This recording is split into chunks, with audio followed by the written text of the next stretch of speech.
Muy buenas a todos, mi nombre es Andrés Olivera, soy profesor de la Universidad Central de Las Villas, arquitecto de profesión y en el día de hoy nos interesa dialogar, compartir con ustedes algunos contenidos con respecto a las bases para la buena gestión del hábitat local. Cuestión medular, porque como veremos en esta charla que estamos comenzando, toda nuestra vida cotidiana, todo el devenir de la sociedad, todo el paso y la marca que dejamos, lo hacemos en función de un hábitat en el cual radicamos. Por tanto, la buena gestión del hábitat no es solamente la buena construcción, la producción del hábitat.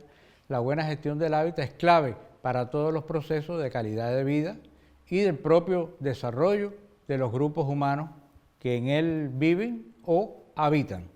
En ese sentido, el objetivo que tenemos en el día de hoy es exponer determinados factores que permiten una buena gestión del hábitat, que como veremos debe tener también un carácter eminentemente participativo, debe incidir e impactar en una gobernanza local, también de consenso, y en toda una serie de procesos que a partir del año 2016 se han establecido en una plataforma internacional, en una plataforma global, que es de las herramientas que tienen las Naciones Unidas para asegurar el cumplimiento de los objetivos de la Agenda 2030, y nos estamos refiriendo a la nueva Agenda Urbana. O sea que todo lo que estamos aquí planteando en el día de hoy tiene que ver estrechamente vinculado con la implementación de estas agendas locales en el contexto de la propia municipalidad o de los entornos locales en el cual se muevan. Para el logro de este propósito vamos a comenzar quizás discutiendo algunos aspectos que tienen que ver con definiciones terminológicas, con algunos conceptos que es preciso, digamos, partir de ellos, entender cómo la gestión del hábitat está en estrecha relación con el aseguramiento de la calidad de vida, de los procesos de gobierno local y además cómo todo eso tiene que contribuir al desarrollo local, social y económico de las municipalidades, de las comunidades y de los propios ciudadanos. Por eso hoy nos vamos a mover en 4 líneas temáticas. En primer lugar, en nuestra intervención veremos algunos conceptos e interpretaciones del hábitat construido. No hay un criterio único, muchas veces es un concepto, digamos, polisémico, cada cual lo interpreta o lo trae a un determinado plano. Es bueno, por tanto, partir de ese aspecto y entender que vamos a referirnos en estos conceptos no solo al hábitat en su carácter tangible, sino en un proceso también que tiene mucho de subjetivo. Una segunda línea temática que vamos a conversar en el día de hoy son los enfoques de la gestión del hábitat en relación con el aseguramiento de calidad de vida. Además, vamos a entender que la gestión local del hábitat es una de las vertientes claves y fundamentales de las estrategias municipales, de los sistemas de gobierno y de las políticas públicas que a este nivel se establecen. Y finalmente queremos dejar una última reflexión acerca de qué se entiende como una buena gestión del hábitat.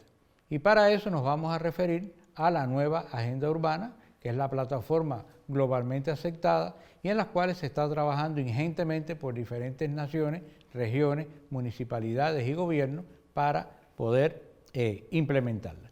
Vamos a comenzar en el plano de los conceptos, en el plano también de las definiciones. Y el hábitat construido, que es el hábitat al cual nos queremos referir, es una definición también del gran conglomerado que se le denomina como el hábitat humano. El hábitat humano. El hábitat humano que muchas veces se entiende como un conjunto de factores materiales y subjetivos y de otro orden, pero que tienen que ver con una población humana localizada. Esto, por tanto, presupone de que estamos hablando en las relaciones de los seres humanos con el contexto que les rodea. Que en determinados lugares y en determinados momentos y quizás estadios de desarrollo era muy predominante el contexto natural y de hecho todos conocemos que en el devenir humano de nuestra especie, convirtiendo el entorno natural en hábitat construido, ¿dónde están nuestras principales ciudades? ¿Dónde están las civilizaciones originarias? En lugares que tienen que ver con los medios de sustento, en las costas, en los ríos, en los valles fértiles, en algunos lugares determinados, aunque no dejaron también de seleccionarse algunos lugares muy peculiares por cuanto tenían que ver también con el surgimiento del ser humano como una especie tal y como hoy las conocemos. Por tanto, el hábitat humano tiene también mucho que ver de los sistemas de subsistencia, con la organización y la estructura social, con el devenir histórico de la sociedad particular de la cual se trate y el grado de desarrollo social y tecnológico que se alcanza y la interacción que se logra con el lugar donde se vive y que a veces se vive a partir de muchas generaciones atrás. Así el hombre ha poblado el planeta entero y ha tenido que generar hábitat humano en lugares inconcebibles. Lo ha tenido que generar a menos 70 grados centígrados de temperatura en las zonas polares. Lo ha tenido que generar también en lugares usualmente muy inhóspitos, en los desiertos, en los lugares de absoluta sequía, en lugares muy elevados, como por ejemplo las civilizaciones originarias que se asentaron en Machu Picchu, lugares a casi 4.000 metros por encima del nivel del mar. Y ya más contemporáneamente todo el panorama del hábitat humano está cambiando. Ya lo que predomina no es el hábitat natural.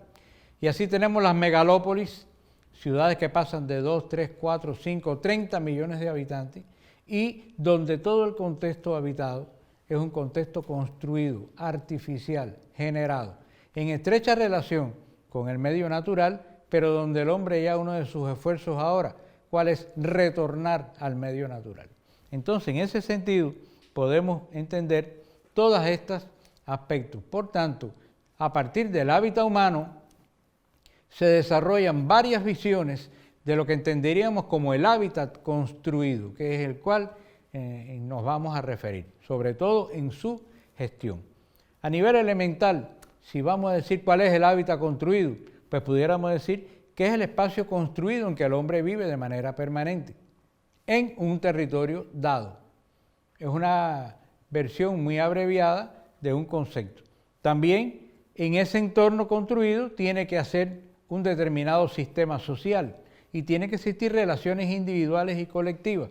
Por tanto, el hábitat construido deviene también en todo, deja unas huellas e incursiona en determinadas facetas de la vida del hombre que nos radican eminentemente en la propia construcción, en la propia edificación o en los propios factores que ya estaban ahí dados por la naturaleza, sino que van cambiando en un entorno un poco más subjetivo. En ese sentido, nos interesa observar una interesante concepción esquemática de la autora María Clara Echeverry, que lo hizo en una obra denominada Las preguntas del hábitat, donde se ve que el hábitat construido, ella la entiende un poco fijado en determinados aspectos que pudiéramos considerar puntos cardinales. El hábitat construido tiene, por tanto, que ver con el espacio, tiene que ver con la vivienda, tiene que ver con el territorio y tiene que ver con el ambiente. O sea, hay factores de espacialidad, factores del ambiente que nos rodea, donde hay una interacción mutua, el ambiente condiciona el hábitat, pero el devenir en el hábitat influye en el ambiente. Muchas veces para bien, otras veces para mal. O sea, que en este caso también, este esquema, que al parecer es muy sencillo, pero hay mucha teoría, y pudiéramos estar dialogando mucho rato con respecto a ese aspecto. Sin embargo, el hábitat construido es un sistema complejo. No podemos tampoco entenderlo simplistamente porque se nos escapa entonces la riqueza y las exigencias para una buena gestión. El hábitat construido no se centra en la vivienda. Hacer vivienda es hacer hábitat. Hacer vivienda es hacer ciudad. Pero hacer vivienda y hacer hábitat no satisface todas las condiciones para una calidad de vida en la ciudad. Por tanto, hay que concebir en la propia producción y empleo del hábitat construido que hay también otros factores importantes en este sentido. Por eso el hábitat construido no puede reducirse a un sistema material y tangible. Eso es parte del proceso, esa es la espacialidad, la territorialidad y las condiciones elementales materiales para que nosotros residamos en él, pero no puede quedarse en eso.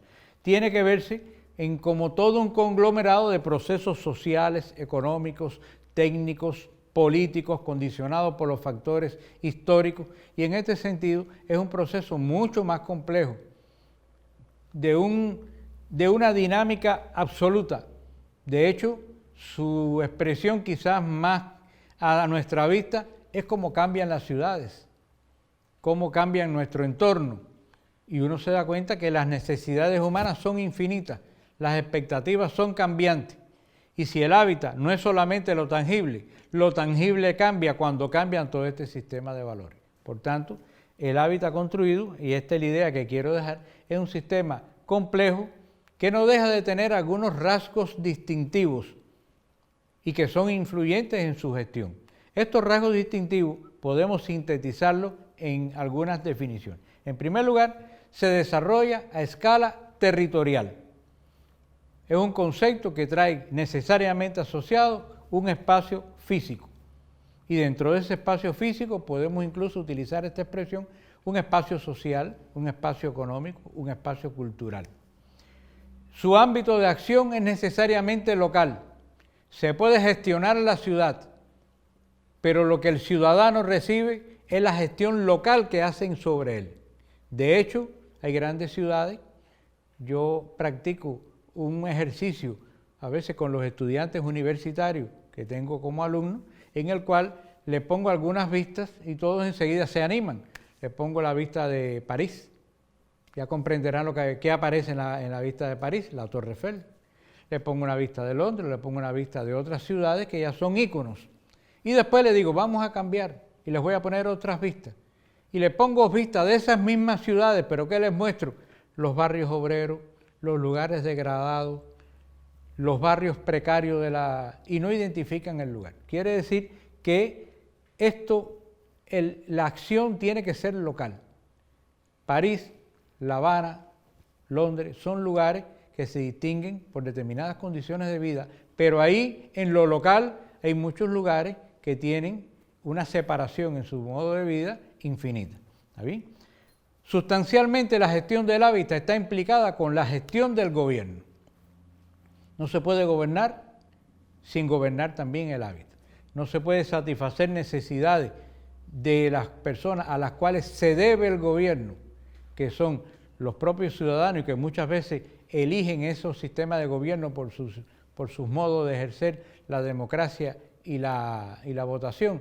Y sin embargo, hay que entender que la gestión del hábitat es parte de la cara de los sistemas de gobernanza y tiene que haber una preocupación muy importante en eso. Y finalmente también un rasgo distintivo es que casi siempre, aunque se haga de una manera imperfecta en algunos casos, la gestión del hábitat es un proceso que se aspira a hacerlo en un plano democrático, dinámico y flexible.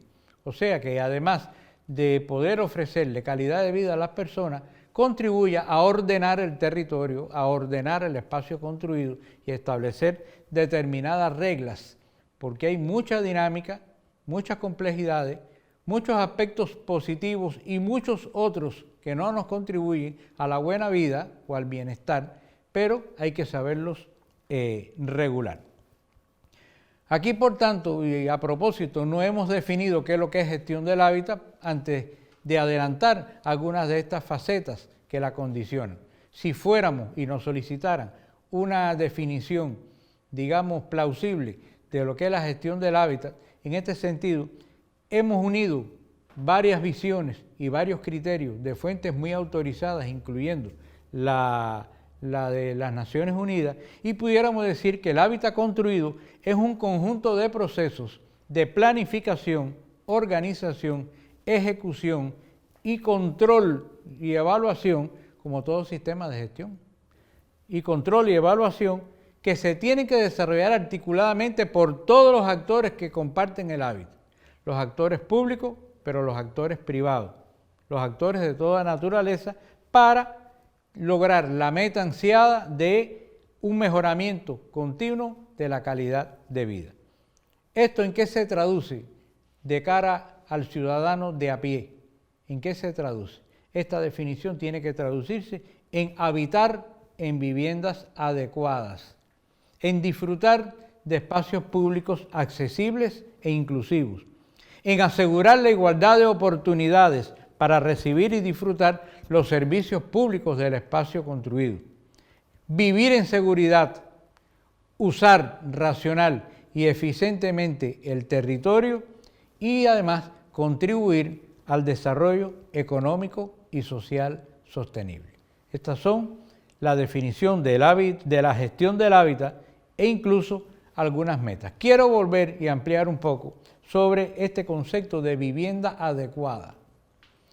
Por ejemplo, nosotros en la Constitución de la República de Cuba, recientemente aprobada en el año 2019, hay un artículo que es el artículo 71, lo consideramos incluso adelantado, pero establece un compromiso muy serio, porque ese artículo eleva a nivel de desarrollo constitucional y de disfrute constitucional los aspectos relativos a la vivienda adecuada. Cita textualmente: en el artículo 71 de la Constitución de la República de Cuba se reconoce a todas las personas el derecho a una vivienda adecuada y a un hábitat seguro y saludable. Por tanto, esto se eleva a precepto institucional y es importante conocer lo que todos los ciudadanos quizás no conocemos, es qué se conceptúa dentro del término vivienda adecuada. De hecho, recordamos todos que cuando se sometió a todo ese proceso popular de enriquecimiento y lectura y aporte para construir esa Constitución, primero surgió el término de vivienda digna.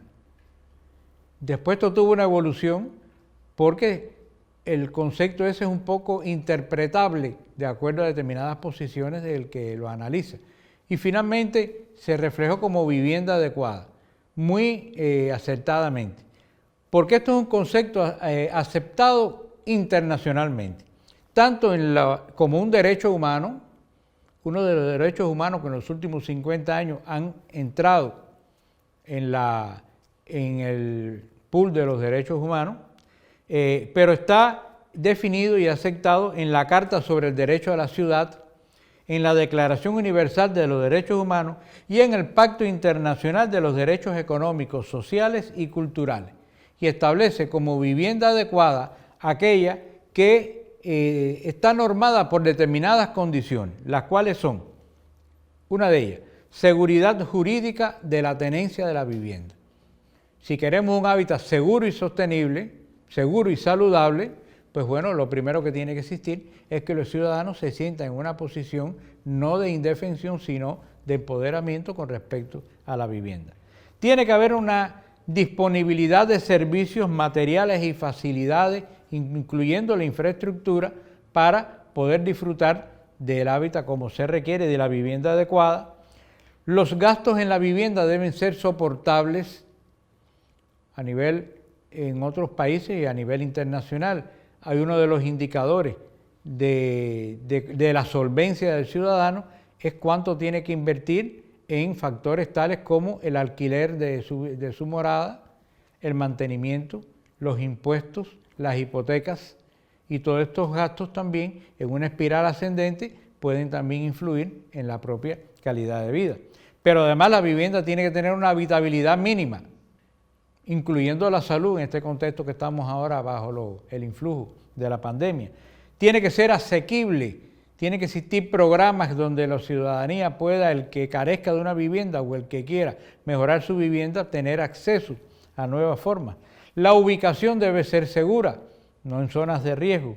Y tiene que haber una adecuación cultural, lo que quiere decir también que la vivienda adecuada tiene que estar en consonancia con los esquemas culturales, tradicionales de la comunidad que disfruta de esa vivienda. Por tanto, la vivienda adecuada es también un aspecto muy importante y así está referido, incluyendo con la gestión del hábitat, volviendo al tema que nos ocupa, dentro de las plataformas globales. Así podemos encontrar dentro del sistema de los objetivos, de los 17 objetivos de la Agenda 2030 para el Desarrollo Sostenible, muchos de ellos que tributan y que se materializan en una buena gestión del hábitat.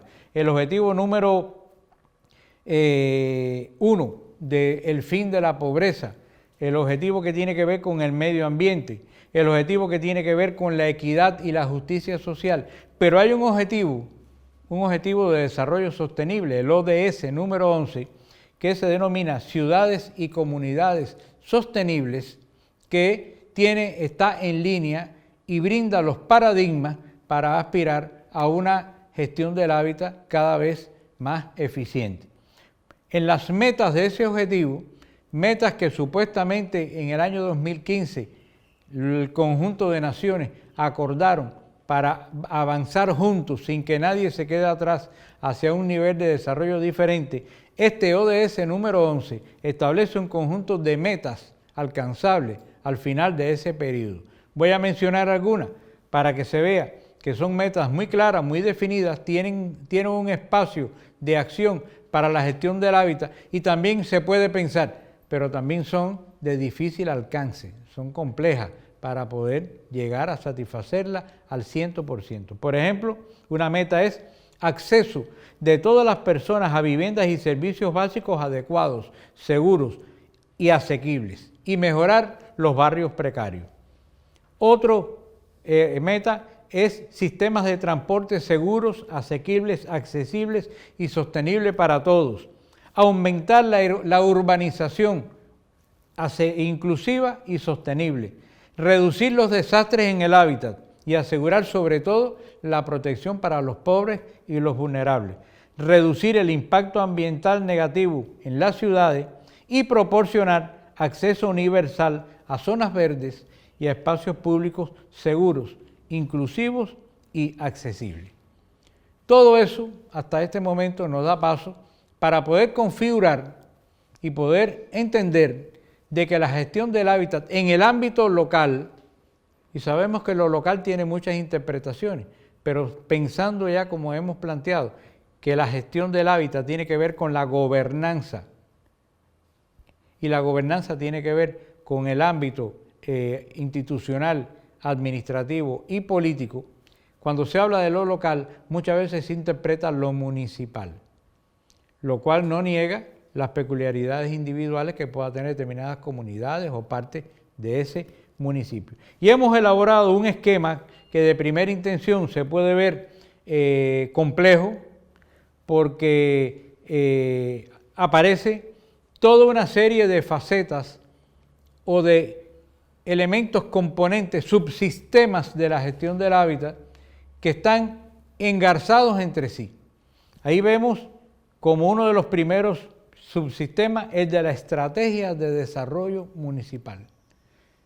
Si es parte de la gobernanza, si es parte de la acción que queremos del bienestar general de los ciudadanos, tiene que estar en las metas de desarrollo de lo local. Pero también está el financiamiento, donde encontrar las fuentes de financiamiento que son diversas y está tanto en la economía del espacio, la economía de la ciudad como en las grandes fuentes de financiamiento. Está la gestión del suelo y el territorio, la capacidad que tenga la municipalidad o la localidad para brindar servicios públicos y producciones que sean accesibles, inclusivos y eficientes. El fenómeno de los mercados locales, la infraestructura urbana y la capacidad técnico-administrativa. Verán que todo ese subsistema no están solos en el espacio, lo hemos puesto sobre un aro, sobre un anillo común. Y ese anillo común es el anillo que se define por 4 aspectos fundamentales. Equidad social, participación de los ciudadanos, resiliencia y sostenibilidad. Sin equidad y sin participación no habrá una gestión del hábitat eficiente.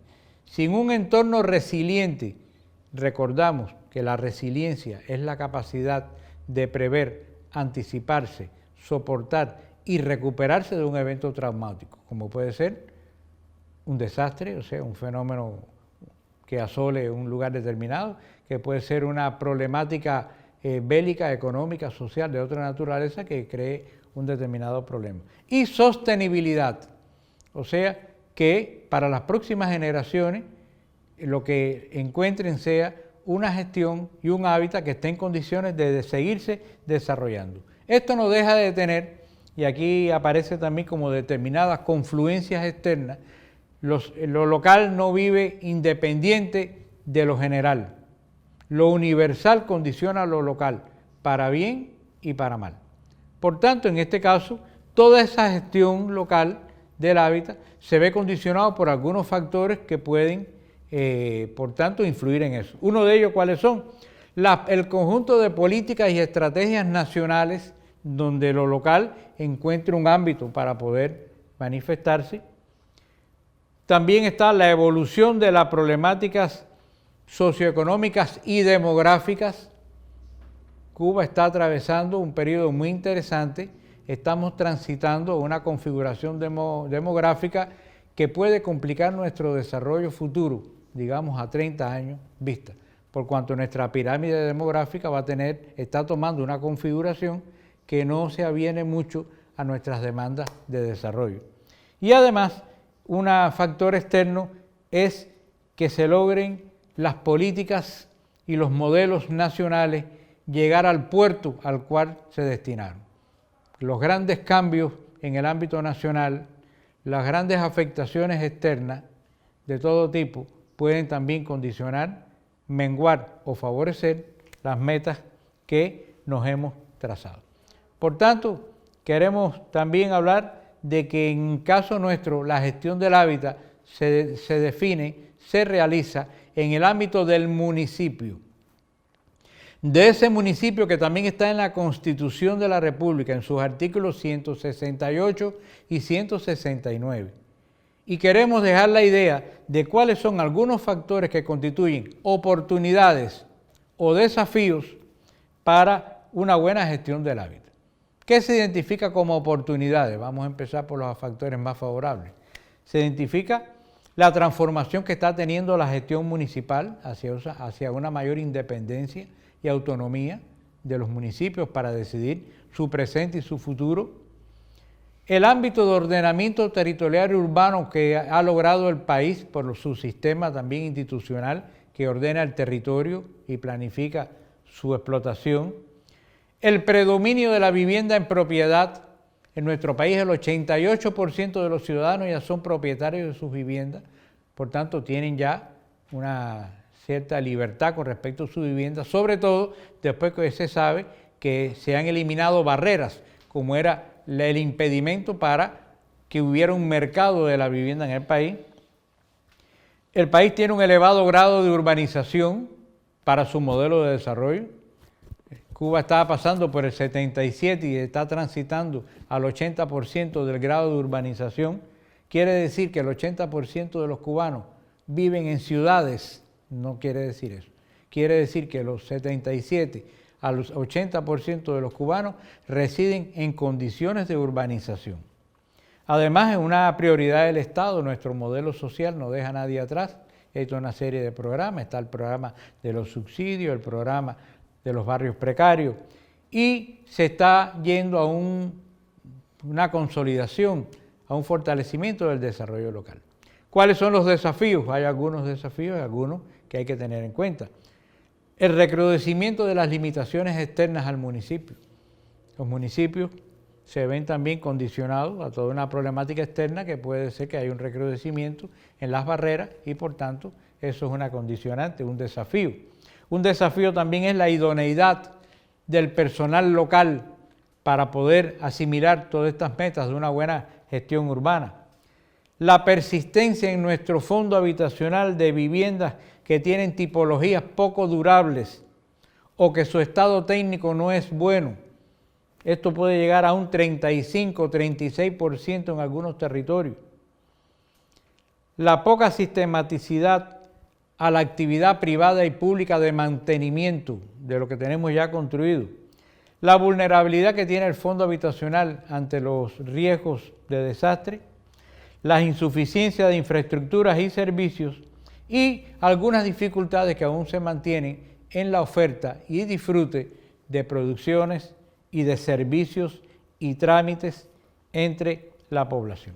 Con todo esto hemos configurado todo un una canasta de problemáticas que cada cual tiene que interpretar para entender cuándo y cómo se puede influir en una buena gestión del hábitat. A modo de conclusiones, quisiéramos dejar como última idea, abrir hacia cuáles son los rasgos deseables de una buena gestión del hábitat. ¿Qué quisiéramos como rasgos deseables? Quisiéramos que la gestión del hábitat contribuya al desarrollo económico y social sostenible de la localidad y de sus ciudadanos, que logre el mejoramiento continuo de la calidad de vida en la satisfacción y expectativas más importantes de la población, con énfasis en los más vulnerables, en los más pobres, en los más vulnerables, que promueva la activa participación social en una gestión democrática basada en el ejercicio de los derechos y los deberes, y que integre y aproveche el concurso de todos los actores de la sociedad local, sin ventajas ni desventajas y sin distingos y apartamientos, que todos los actores que están en la sociedad local puedan influir. Quisiéramos terminar haciendo mención a que hoy estamos en el centro de lograr una buena gestión del hábitat, incluso como política y prioridad del país. Quisiéramos citar un tuit del presidente de la República de Cuba en su visita que hizo al barrio La Corea, en un municipio, en el municipio San Miguel del Padrón de La Habana, de la gran ciudad de La Habana. Y esto fue hace pocos meses, esto hace prácticamente, todavía no llega al mes, estamos hablando de muy recientemente, y señaló en su tuit, dice, en decenas de comunidades desfavorecidas se elabora intensamente viviendas, calles, parques, consultorios, escuelas, rostros cambian de fisonomía, se reparan locales y almas. Y eso es lo que se pretende con una buena gestión del hábitat. No solamente incidir en el aspecto tangible, sino hacer una mejoría de las condiciones de bienestar de toda nuestra población. Muchas gracias.